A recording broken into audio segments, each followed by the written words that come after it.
ஜெயம் ரவி அந்த brother audio லான்ச்சுக்கு வந்ததுலேருந்து அவர்கிட்ட வந்து காசு இல்லை, இப்போ வந்து வாடகைக்காரில் வர நிலைமைக்கு ஆயிடுச்சு அப்படின்ற மாதிரி. அவங்க அக்கௌண்ட்டை யார் செக் பண்ணான்னு தெரியலையே. அவர் அக்கௌண்ட்டை போய் யார் பார்த்தா, பேங்க்ல யார் அவர் ஸ்டேட்மெண்ட் கொடுத்தா?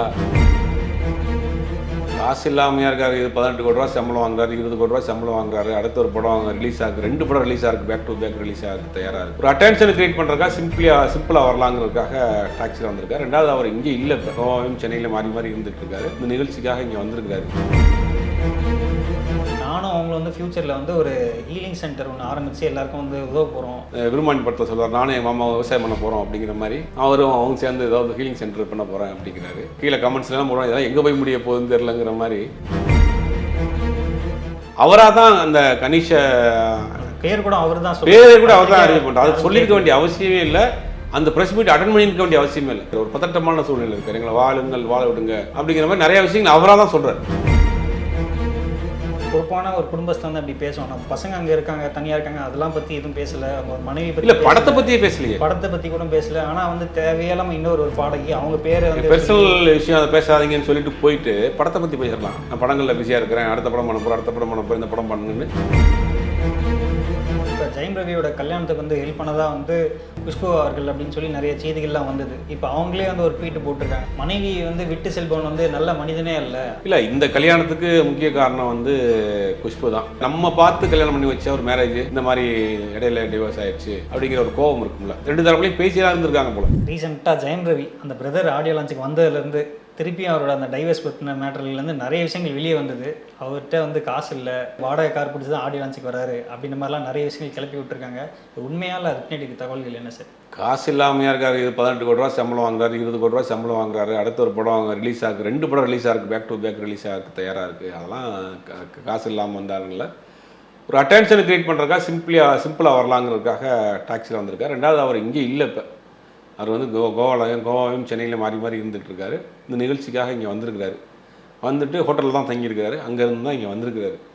இதுதான் நடந்த சம்பவம். ரெண்டாவது, இங்கே சொல்கிற மாதிரி பட வாய்ப்புகள்லாம் இல்லாமல் கிட்டே அடுத்து தொடர்ந்து படம் பண்ணுறாரு.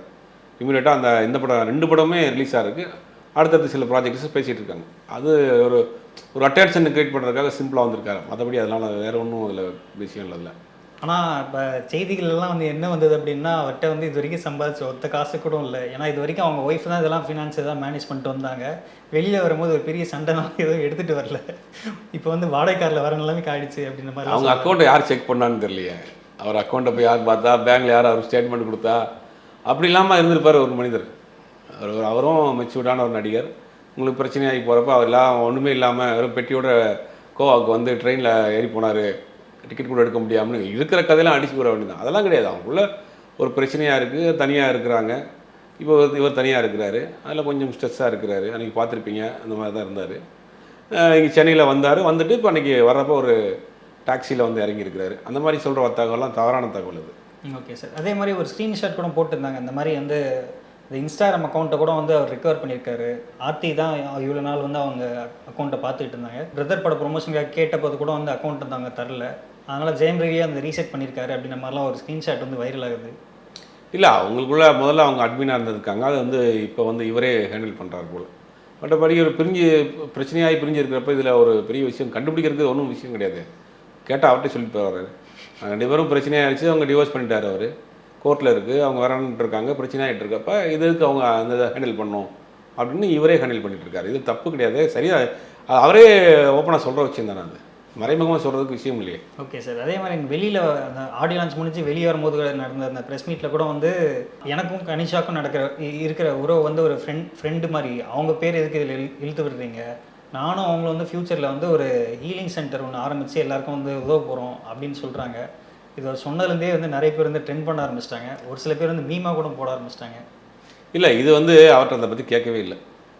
யாரும் நீங்கள் எங்கே இருக்கீங்க, என்ன பண்ணுறீங்க, அவங்க யாரும் கேட்கவே இல்லை. அவர் வெளியில் ப்ரெஸ் மீட் அந்த ஆடியோ லான்ச் முடிச்சு வெளியில் வர்றாரு. ப்ரெஸ் மீட்டில் கேட்குறாங்க, அவங்கள பற்றி தப்பாக நினைக்காதீங்க, அவங்க யாருன்னு உங்களுக்கு தெரியுமா அப்படின்னு. இவங்களுக்கு யாருக்கு தெரியும்? தெரிஞ்சு என்ன செய்ய போகிறாங்க? அவங்கள பற்றி உங்களுக்கு தெரியுமா? அவங்க யார்? அவங்க 1000 பேரை 500 பேரை ஹீல் பண்ணியிருக்கிறாங்க, அவ்வளோ பேர் தனியாக ஒரே ஆளை நின்று ஜெயிச்சிருக்கிறாங்க, அப்படி அப்படின்னு அவங்களுடைய பெருமைகளை பேச ஆரம்பிச்சிட்டார். நம்மளால் சும்மா இருப்பாங்களோ அதை வச்சு அப்படியே ஃபுல்லாக கதை ஸ்கிரிப்ட் ஒன்று ரெடி பண்ணி போட ஆரம்பிச்சிட்டாங்க.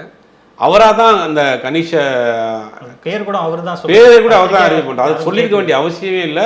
அந்த ப்ரெஸ் மீட் அட்டன் பண்ணியிருக்க வேண்டிய அவசியமே இல்லை. அப்போ அவர் ஏதோ ஒரு மனநிலை தடுமாற்றமான ஒரு சூழ்நிலையில் இருக்கிறார், ஒரு பதட்டமான சூழ்நிலையில் இருக்கார். எங்களை வாழ விடுங்க, நாங்கள் அவரும் சேர்ந்து நானும் அவங்களும் சேர்ந்து ஒரு ஹீலிங் சென்டர் ஆரம்பிக்க போகிறோம், எங்கள் ஃபியூச்சர் பிளான் அதுதான் அப்படிங்கிற மாதிரி நிறையா விஷயங்கள் அவராக தான் சொல்கிறார். அப்படிங்கும்போது அவர் ஒரு ஒரு ஹைலி டிப்ரெஷனில் இருக்கிறாரு, ஒரு ஸ்டடி இல்லாத ஒரு நிலைமையில் இருக்கிற மாதிரி தான் தெரியுது பார்க்குறப்ப.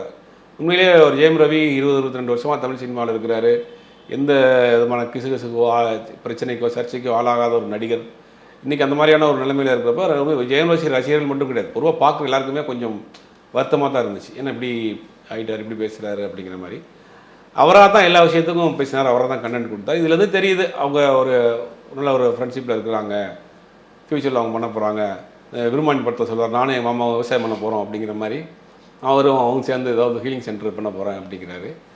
இதெல்லாம் கீழே கமெண்ட்ஸ்லாம் போடுறோம், இதெல்லாம் எங்கே போய் முடிய போகுதுன்னு தெரிலங்கிற மாதிரி. இது வந்து ஒரு தப்பான விஷயத்தை முன்னெடுத்துட்டு போகிறாரான்னு தெரில. ஹீலிங் சென்டர் ஆரம்பிக்கிறது தப்பான விஷயம் கிடையாது. இல்லை, அவருடைய அடுத்தடுத்த கேரியரை பற்றி பேசியிருக்கலாம், படத்தை பற்றி பேசியிருக்கலாம் அந்த இடத்துல. அதை விட்டுட்டு தேவையில்லாத இந்த வார்த்தைகள்லாம் அவரே தான் விடுறாரு, அவரே தான் பேசுகிறார். ஏன்னா அது கீழே வர கமெண்ட்ஸுகள் எல்லாமே வந்து இந்த மாதிரி ஒரு பொறுப்பான ஒரு குடும்பத்தை வந்து அப்படி பேசணும். பசங்க அங்கே இருக்காங்க, தனியாக இருக்காங்க, அதெல்லாம் பற்றி எதுவும் பேசலை. அவங்க ஒரு மனைவி பற்றி, படத்தை பற்றியே பேசலையே, படத்தை பற்றி கூட பேசலை. ஆனால் வந்து தேவையில்லாமல் இன்னொரு பாடகி அவங்க பேரை வந்து பர்சனல் விஷயம் அதை பேசாதீங்கன்னு சொல்லிட்டு போயிட்டு படத்தை பற்றி பேசிடலாம். நான் படங்களில் பிஸியாக இருக்கிறேன், அடுத்த படம் பண்ண போகிறேன், அடுத்த படம் பண்ண போகிறேன், இந்த படம் பண்ணுங்கன்னு அந்த இடத்த வந்து ஒரு காமனாக ஒரு விஷயமா மாற்றிடலாம். ஆனால் இவர் சுற்றி அதே மைண்ட்லேயே இருக்கிறார். அந்த விஷயம் அவருக்கு ரொம்ப பெருசாக பாதிச்சிருக்கு. அதனால தான் என்னென்னா அதை பற்றியே பேசுகிறாரு, அதை பற்றின விஷயங்கள் மட்டுமே சொல்லிட்டு இருக்காரு.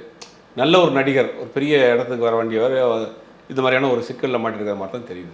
Okay sir. இப்போ அதே மாதிரி வந்து இப்போ ஜெயம் ரவி அவங்க சம்மந்தப்பட்டவங்களும் நிறைய பேர் வந்து இதை பற்றி பேச ஆரம்பிச்சிருந்தாங்க. இப்போ ஜெயம் ரவியோட கல்யாணத்துக்கு வந்து ஹெல்ப் பண்ணதாக வந்து குஷ்பு அவர்கள் அப்படின்னு சொல்லி நிறைய செய்திகள்லாம் வந்தது. இப்போ அவங்களே வந்து ஒரு ட்வீட் போட்டிருக்காங்க, இந்த மாதிரி வந்து மனைவி வந்து விட்டு செல்பவன் வந்து நல்ல மனிதனே அல்ல அப்படின்ற மாதிரி ஒரு மாதிரி சூசகமாக போட்டிருக்காங்க, ஜெயம் ரவின்னு பேரை சொல்லாமல். இல்லை, இந்த கல்யாணத்துக்கு முக்கிய காரணம் வந்து குஷ்பு தான். குஷ்பு ஆர்த்தியோடைய மாமியா, அது ஒரு பெரிய கேங் இருக்காங்க. பிருந்தா மாஸ்டர், கலா மாஸ்டர்னு ஒரு பெரிய அவங்க வந்து ஒரு பெரிய ஃப்ரெண்ட்ஸ் கேங். அது அவங்க தான் ஆர்த்தி ரவி விரும்புகிறாருன்னு சொன்ன பிறகு எல்லா ஏற்பாடுகளையும் பண்ணி 2 குடும்பத்துலையும் பேசி ஒரு முக்கியஸ்தராக அந்த கல்யாணத்துக்கு இருந்தது குஷ்பு தான். அதனால் இந்த நம்ம பார்த்து கல்யாணம் பண்ணி வச்ச ஒரு மேரேஜ் இந்த மாதிரி இடையில டிவோர்ஸ் ஆயிடுச்சு அப்படிங்கிற ஒரு கோபம் இருக்கும்ல, 2 தரப்புலையும் பேசியெல்லாம் இருந்திருக்காங்க போல், எதுவுமே முடியலைங்கிறப்போ ஒரு கோபம். அந்த கோபத்தை நேரடியாக வெளிப்படுத்த முடியாமல் ஒரு ட்வீட்டோ நான் போட்டிருக்காங்க. அது யாருக்கு போட்டிருக்காங்கிறது எல்லாருக்கும் ஓப்பனாக தெரியுது. அப்படிங்கும்போது ஜெயம் ரவி தான் அவங்க மறைமுகமாக போட்டிருக்காங்கன்னு அந்த கோபத்தை வெளிப்பாடாக ஒரு ட்வீட் போட்டிருக்காங்க. ஜெயம் ரவி வந்து தன்னோட இன்ஸ்டாகிராமில் வந்து ஒரு புது ஃபோட்டோ, அந்த ஆடியோ லான்ச்சில் எடுத்த ஒரு ஃபோட்டோ போட்டு த நியூ மீ அப்படின்ற மாதிரி போட்டிருக்காரு. அதை எடுத்து கெனிஷா ஷேர் பண்ணதை வந்து இப்போ வைரல் ஆக்கிட்டு இருக்காங்க. நட்பிற்கும் வந்து நிறைய அன்பு இருக்குது அப்படின்னு வந்து சொல்லி இப்போ ஷேர் பண்ணிட்டு இருக்காங்க. இதை வந்து செம்ம ட்ராவல் பண்ண ஆரம்பிச்சிட்டாங்க. இல்லை, அவரே ஓப்பனாக கண்டென்ட் கொடுத்துக்கிட்டே இருக்கிறார் ஜெயம் ரவி. இப்போ அந்த ப்ரெஸ் மீட்டில் சொல்லியிருக்க வேணாம், இதெல்லாம் கொஞ்சம் வந்து அவர் பர்சனல் லைஃப், அதை வந்து எக்ஸ்போஸ் பண்ண வேண்டிய அவசியம் இல்லையே. இன்ஸ்டாவில் போட்டால் எடுத்து போடுவானுங்கன்னு தெரியும், போட்டால் இது மாதிரி கமெண்ட் வரும், இந்த மாதிரியான விஷயங்களுக்கு ஒரு டிஸ்கஷன் ஆகும் அப்படின்னு அதெல்லாம் தவிர்த்துருக்கலாம். அவருடைய பர்சனல் லைஃப் அவருக்கு எது நிம்மதியாக இருக்கோ அந்த வாழ்க்கையை வாழ்ந்துட்டு போகலாம், அதெல்லாம் ரெண்டாவது விஷயம். ஆனால் இது சோஷியல் மீடியாவில் இந்த மாதிரியான பகிர்ற பொழுது தேவையில்லாத ஒரு சர்ச்சைகள் வரும். அன்றைக்கி ப்ரெஸ் மீட்டில் அவர் பேசாமல் இருந்தார்னா அந்த அவ்வளோ தூரம் வந்திருக்காது, வைரலாக வந்தார், படத்தை பற்றி பேசிட்டார், போயிட்டார். அவராக தான் ஓப்பன் பண்ணுறாரு. இதெல்லாம் வந்து அவராக கொடுக்குற கண்டென்ட் தான். Okay sir. இப்போ இந்த மாதிரியான விஷயங்கள்லாம் வந்து ஜெயம் ரவிக்கு வந்து நிறைய நெகட்டிவிட்டிலாம் இப்போ வந்து உருவாக்குற மாதிரி இருக்குல்ல சார், இதனால அவரோட பட வாய்ப்புகள் வந்து இதுவாகுமா, இல்லை அவரோட கெரியரில் கொஞ்சம் பிரச்சனை வரதான் செய்யும். ஏன்னா அது வந்து இல்லாமல் இருக்காது. ஏன்னா அவர் பர்சனலாக வந்து ஒரு விஷயத்தில் கான்ஃபிடண்ட்டாக இல்லாமல் இருக்கார்ல. இப்போ அன்றைக்கி ஆடியோ லான்ச்சில் படத்தை பற்றியோ மற்ற விஷயத்தை பற்றியோ பேசலை. அவர் ஒரு அந்த பிரச்சனையிலேருந்து மீளாக முடியாமல், குழந்தைகளை மறக்க முடியாமல் அந்த ஒரு சின்ன சிக்கல், இந்த ஒரு தடுமாற்றம் இருக்குல்ல, அது கொஞ்சம் கதை கேட்குறதுல, ஷூட்டிங் ஸ்பாட்டுக்கு போகிறதுல எல்லாத்துலேயும் கொஞ்சம் அந்த இது வரத்தான் செய்யும், அந்த ஒரு ஷேடை வரத்தான் செய்யும். அதெல்லாம் ஓவர் கம் பண்ணி வரணும். அது எப்படி அவர் அதை வந்து எப்படி டேக்கட் பண்ணி வரப்போகிறாருன்னு தெரியல. நிறைய விஷயங்களை பகிர்ந்துக்கிட்டீங்க, ரொம்ப நன்றி சார்.